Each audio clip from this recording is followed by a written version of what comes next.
ओम शांति। आज गणेश चतुर्थी का दिन है।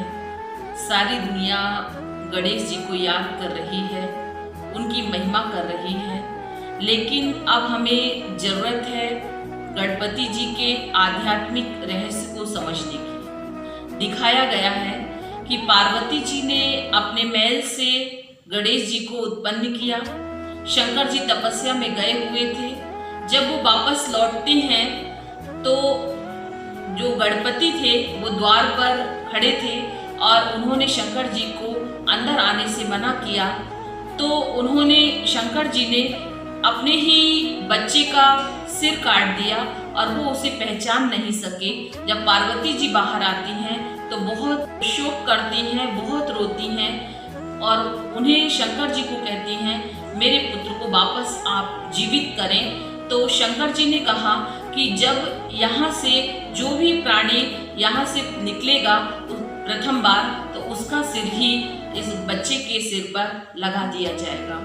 तो प्रथम में वहाँ से हाथी गुजरता है और हाथी का सिर गणेश के सिर पर लगाकर उसे पुनः जीवदान दिया जाता है। तो इस बात से समझने की हमें जरूरत है कि उन्होंने शंकर जी ने अपने ही पुत्र की हत्या कर दी और चाहते तो शंकर जी अपने ही पुत्र की हत्या करने के बाद जो शीश था वो अब उसी का शीश उसमें लगा सकते थे, लेकिन नहीं। फिर दिखाया हाथी का शीश लगाया गया है। उनको दो प्राणियों की हत्या करने की आवश्यकता क्या थी? इस बात से जरूर यह किसी न किसी बात का प्रतीक है। ये बात सिद्ध करता है कि परमात्मा जब आते हैं तो हम परमात्मा को पहचानते नहीं हैं। परमात्मा हमारा अभिमान भरा जो शीश है उसको काट कर हमें ज्ञान, आत्मज्ञान का शीश लगाते हैं। इस बात का प्रतीक गणेश को दिखाया गया है हाथी का सिर। फिर दिखाया है गणेश जी को विघ्न विनाशक कहा जाता है।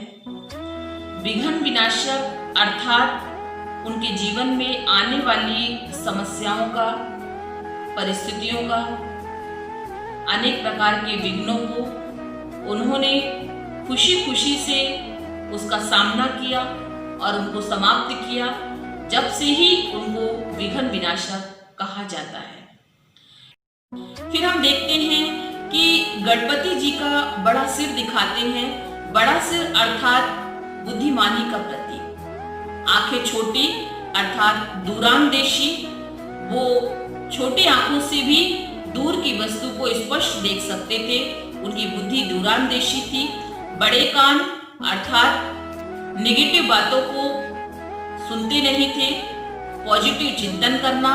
जिस प्रकार उनके कान सूप की तरह दिखाई देते हैं, जैसे अनाज साफ करने का जो सूप होता है उसमें गंदगी बाहर चली जाती है और अच्छा अनाज रह जाता है, उसी प्रकार उनके अंदर नेगेटिव को बाहर निकालने की और पॉजिटिव ग्रहण करने की शक्ति थी।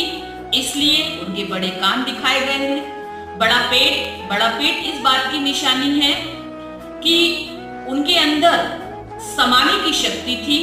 समाने की शक्ति के कारण उनका बड़ा पेट दिखाया गया है।